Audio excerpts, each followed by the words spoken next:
All right, welcome to Blue Star Report. I'm Brad. That right there is Dustin. All right, we got week one, brother.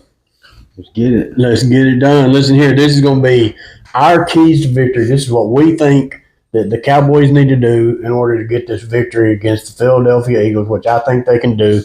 So we're going to talk about the keys to victory here. First thing, I'm going to tell you what they are, and then we're going to talk about how we're going to pull it off. Okay, so don't just give up on the what we're going to do. I'm going to tell you how we're going to do it. Okay, so first one, obvious, contain Barkley. Yeah, everybody knows that one. But I'm going to tell you how to do it. Okay, the second one, keep Hurts in the pocket. The third one, this is defensive actually. The third one, secondary has to be penalty free. Okay. Yeah. Now on offense, I got two, and that is establish the game. I'm not going to tell you what it is yet, but we're going to talk about what game we need to establish and keep Dak clean. And they have no pre-snap penalties. Get behind the sticks. No pre-snap penalties. All right. So the first one, that's the wrong page. Here we go. The first one. How are we going to contain Barkley? And I'm going to tell you exactly how we're going to do it. First, I think you need to set an edge on the defensive ends. Yeah, we definitely need to set the edge.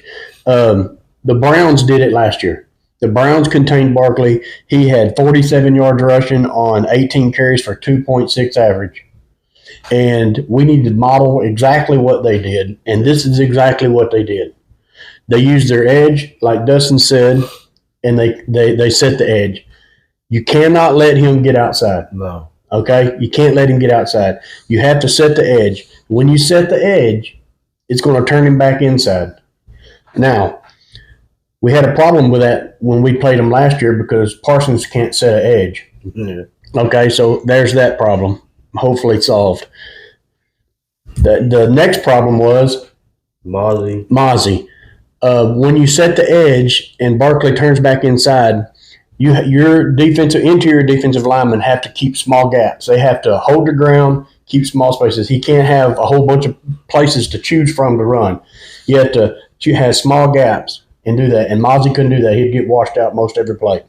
Now, when you do have that small gaps and your defensive line is holding like they should be, it keeps your linebackers clean. Yeah, and keep them plugging the holes. Yeah, when your linebackers are clean, and Eberflus is a linebacker guru, so he knows this, obviously. When the linebackers are clean, when you set the edge and the defensive line keeps small gaps, and the linebackers can play free as a linebacker is supposed to play, you can shut Barkley down. That's exactly what Cleveland did to him. Now, Cleveland got beat 20-16 in that game, but that's only because their offense was horrible and they couldn't score any points. Yeah. But they did hold Barkley to 47 yards rushing that game. That's pretty good. On 18 carries. It wasn't like just a few carries. It was 18 carries, 2.6 average. So it can be done, and that's how you have to do it. Now, if and when, because you know what's going to happen, son, Barkley does get outside. He does. The edge doesn't get set like it's supposed to. Our corners have to step up and make tackles. They have to make big tackles, one-on-one tackles against Barkley. That is an absolute must. Yep. If you can do that, if your corners can play strong on the corners when it's time to play in the run game, and they step up and make their tackles like they're supposed to, if your edges it can set the edge, your defensive line can keep small gaps, and your linebackers can run free. Blaine can do that. You can do it. You can shut him down. Well, I don't know about Diggs. He don't like getting dirty. Well, I don't even know if Diggs is even going to play. Oh, yeah, that's right, yeah. Yeah, he might. But that's how you shut Barkley down. That's how you keep him to 47 yards. That's what Cleveland did. And there was another team or two that shut him down pretty good, under 100 yards. I don't think we have to shut him down to 47 yards, but if we can keep him under 100, I think we'll be in good shape. Yeah. In that aspect of the game, I think that's a win, and we can do that. Yeah, I really think we can do yards, it. Yeah, that'd be an achievement right there. All right. The next key is keep Hurts in the pocket. You have to keep him in the pocket. He's lethal at running as well. So, and the very same thing is to be said about Hurts in the pocket. To how you keep Hurts in the pocket is you keep Barkley. Mm-hmm. Your edges have to set edges and wrap around, push him forward, and your defensive line has to get penetration. They got to hold the ground. They got to hold the ground and get penetration. And allow your linebackers to do their job. Yep. Their job is to tackle. Let's let them do it. If they're getting hit on every play, it's not going to work. And if the only way you can keep your linebackers clean is if your defensive line does their job. If it's taking two of their offensive linemen to block one of your defensive linemen, that means they're the linebacker free. Yeah. Okay? Yeah, I believe with the addition of Kenny Clark, it's going to help a lot. I think Kenny Clark is going to be huge in that. He's going to play nose tackle, and he's also a good 3-tech as well. Yeah. Now, last year, the year before last, he had 7.5 sacks. He's really good at sacking the quarterback. Last year, he didn't do so well, but he had a foot injury. He had surgery after the season, and to get that fixed. So coming back this year, we're hoping we get the same Kenny Clark that they had the year before last. Yeah. Yeah. So why do you want to keep Hurts in the pocket? One like you said, he can scramble and run. He can scramble and run. But the other thing about Hurts, and we watch him twice a year for a long time, is whenever you get pressure on Hurts, he gets antsy and he will sling the football. Yeah. He would absolutely just let it go just to get it out of his hand. I've called it several times. Yeah. Have I not? Yeah. Watching games, I was like, watch, they're going to put pressure on him and Hurts going to throw an interception right here. You watch. Yeah, every time they put pressure on Hurts, he'll sling it down the field. He does it for two reasons, and that is why we're talking about one of our other keys to victory is keep the secondary has to play penalty free, because when Hurts slings the ball, he's looking for two things: a lucky catch in one scenario, and the other is the penalty. He throws it up, he throws it short, so that the receiver has to turn around. He runs through the defensive guy, and they call a penalty, and he does it time and time and time again. Your defense, our secondary, has to play penalty free when it comes to that. But if you put pressure on Hurts, you get him pushed back up in the pocket, and he has nowhere to go.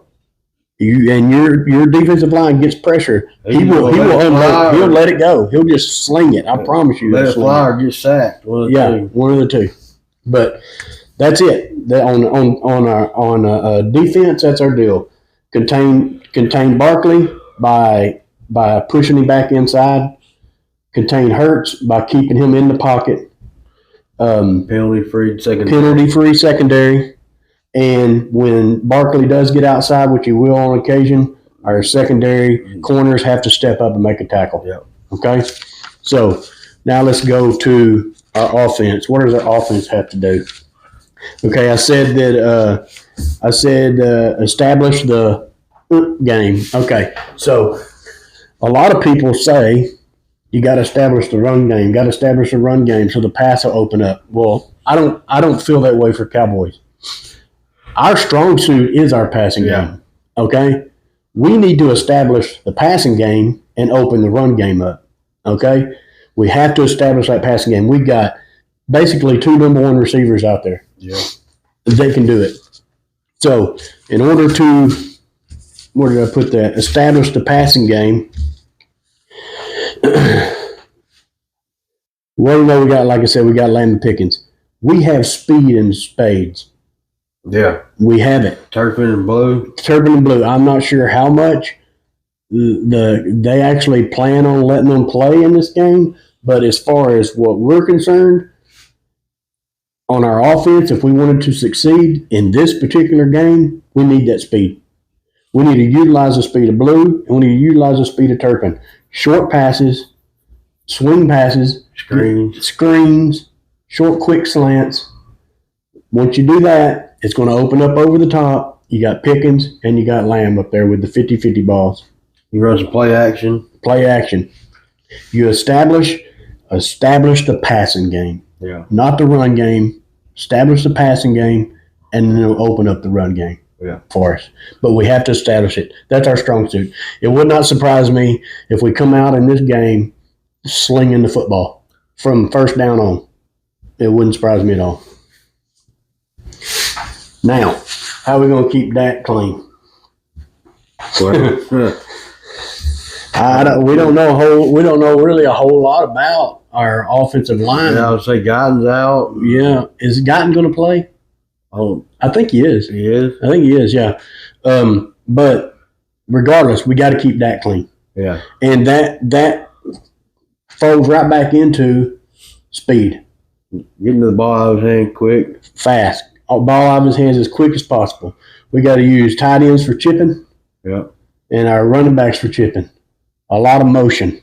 Yeah, motion. A lot of motion. But if we chip the ends and then release, we should have people out in the flat. Okay, that's with the speed we have. I don't expect Turpin to go in and chip anybody. No, he's a little bit small. Yeah, but we need to utilize his speed. The way we keep Dak clean is good running back blocking, chipping with our running back and tight ends. Getting the ball out of his hand. Getting the ball out of his hand fast. 50-50 balls in some cases when we get them on one-on-one. But utilizing our speed, 100%, we've got to utilize our speed. Yeah.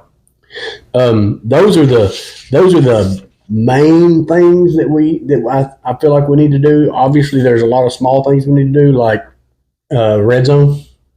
We can't come away with 3 points in the red zone. No, we got to come away with 7 points. We got to have touchdowns, not field goals. If we get in the red zone, we need 7 points coming out of that. Yeah, no field goals. That's where Pickens, I think, is going to come in this year. I think he's going to thrive in that area because of his 50-50 ball ability. Was it last year or the year before? Last year it was who's the little speedy dude we had? Receiver? Cooks. He had 8 touchdowns. Yeah. Receiving. Yeah. And I feel like they're going to use Pickens that same way as they use Cook. As a lot of people are going to double up Lamb, and they may double up Pickens in the red zone. I really don't know how they're going to play red zone because, like you said, somebody's got to be open. We got 2 really stud receivers, and we need to utilize them in this game. And Ferguson's, I like Ferguson too. Ferguson's going to be lethal in this game. He's that seam guy running up the middle. I love that. I love it when he does that.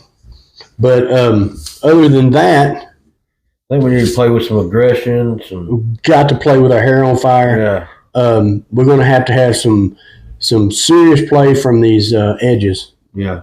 Sam Williams, I'm not worried about because I honestly know Sam Williams is a stud. We've seen him. He will get after it. He can do it. Yeah. Ezra Raku, haven't seen it yet, but if you gauge him off his college career, he can get after it too. We got Fowler. Fowler can get after it. Yeah. I really think that we have a team that even left after Parsons is gone that we can do something with. Yeah. I feel like that we can beat Philly in this game for a couple of reasons. One reason is we know what Philly's going to do. They don't know what they don't know what we're going to do. Yeah. That is the 2 main reasons why I feel like that we have an advantage in this game. Yeah. The other advantages are we're faster than we were last year. We have more speed, obviously, and we have Pickens. Yeah. And I don't want to sit here and harp and say, Pickens is going to be the difference. But I can tell you this, he's going to make a huge difference in Lamb with our wide receivers that we didn't have last year. I mean, basically everybody just covered Lamb, and whatever happened with everybody else had happened, but they can't do that anymore. No. Just not going to happen. What else do you think, Dustin? What do you think the score is going to be? We can hold them under 21. I think we can win the game. I think that our offense is going to have enough firepower to put up 24 plus in most games this year. Yeah. I really do think that. If not higher, maybe I'm going to say by the end of the year our points per game is going to be somewhere around 27. Yeah, that sounds right. Our offense is our strong suit, obviously, this year. Hold them to under 21 points, 20 points. If we can hold them under 20, I think we got a chance to win the game. Yeah. And I think we can hold them under 20. If we come home on all them points we made, we will. Yeah. If we can contain Barkley, he's going to get away. He's going at some points. But if we can contain him, if we can keep him turned back inside, running up the middle instead of outside where he can run free, we can turn him back inside, and our linebackers play well, which I think they will with Eberflus. That right there is a huge difference in what we're used to playing with when we play Philly. Yeah. Big time. Because usually they just run it at Parsons or run it around the edge and nobody sets it and they just take off and he's gone. I don't know how many games I've seen Dallas play where I feel like we've got Philly kind of handled a little bit. No, not so much last year, but handled a little bit. And Hurts just slings a ball up and they get some pass interference penalty from it, some ball that he had no intentions of completing. No, he like you said, throw it short. We've done it. I don't know how many times. I've seen it a few times last year. I've seen him do it to other teams, but I've seen it many times we'll do it to us too. And we have to stay penalty free. So contain Barkley, turn him inside, keep that clean. Keep Hurts in the pocket. Okay, put pressure on him because when he gets pressured, he gets whacked out. Yeah. Tell you, use our speed that we have. Cornerbacks have to step up and make plays on the outside edge. Keep penalties down. And keep the penalties down. And I feel like we can come away with something here. Yeah, I do too. I want to win this game. Being a Cowboys fan, I can sit here and say, we're going to win this game. They're a tough team. Yeah. In Philly, that's a tough ask. Yeah. It really is. But it's not impossible. No. It's not impossible. I think they don't we know can do it. Nothing about us. They don't know anything about us. What kind of offense we're going to run, what kind of defense we're going to run. Yeah, exactly. I'm ready for them. Yeah. I'm ready for this Thursday. I hope you guys are ready for Thursday. I'll tell you what I'm ready for even more is I'm ready to watch Detroit play Green Bay. I'm ready for that. I'm ready to see what happens with that game. But anyway. He started talking about his back hurting. Y'all better watch out. Better watch out. So listen here. If you would, we won't make these videos every week for like keys to the game type thing, but we want to keep them short because I know you guys want to watch something and get it past it. So if you guys will, like, subscribe, hit that notification button, comment, let us know what you think we need to do in the game. I'm really and truly, what needs to happen? What are your thoughts? Yeah. Is there something that we're missing here that we need to do to pull this victory off? You know what I'm saying? Let us know. We'll be glad to listen to it. Yeah. And comment. I comment on everybody. Anybody writes a comment on there, I answer it back. One way or another, I say something. But anyway, that's all we got. And after this, after the game Thursday, have a post game. We'll do a post game. We're not sure. We'll probably do it the next day because it depends on what happens in the game, whether or not we're in the mood. And I don't want to come into a video just blaring off stuff that don't make sense. I like to kind of filter through stats and stuff and look and say, well, we did this or that, and give us some time. So anyway, that's it. You'll have this video and we'll have another one after the game at some point. Yeah. Okay. Probably the next day or the next one, one or the other. One of those two. So like I said, like, subscribe, notification button, and please get in those comments and let us know what you think. And we'll see you guys again later this week.